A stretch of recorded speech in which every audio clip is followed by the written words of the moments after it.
So for normal operation, your key switch is here. You just turn it on, start it. I'm not gonna start it for the video, but just turn it on, start it. This is gonna be your throttle operation, throttle up and throttle down. Over here you have your rack lift and lower. It's gonna raise the rack up first, your main front foot. It'll drop that down. Yep.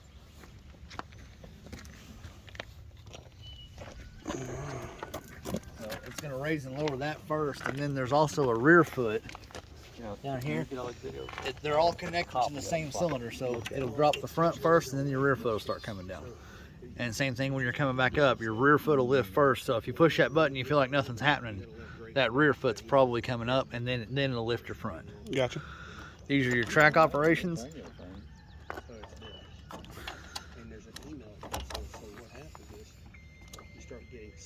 Oh, I didn't realize they had lockouts on.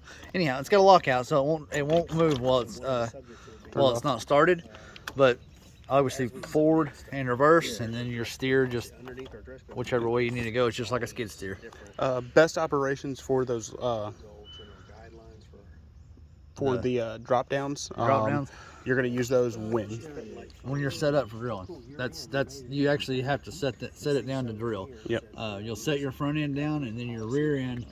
When you see it go down, depending on the angle that you need, you may you'll set your front end down and then put your rear down, and it may just enough to put pressure on it. That's what you really want. Sometimes if you have to go really deep fast, you can push that rear foot down and get your angle higher. Yep. And then you should use those also when you're setting up on the trailer. Yeah, when you set it up on the trailer, just all you're doing on it though is just setting it down. Yep. You don't want to put any real major pressure on the trailer. You're just setting it down so you have a solid point to mount to. Perfect. Okay.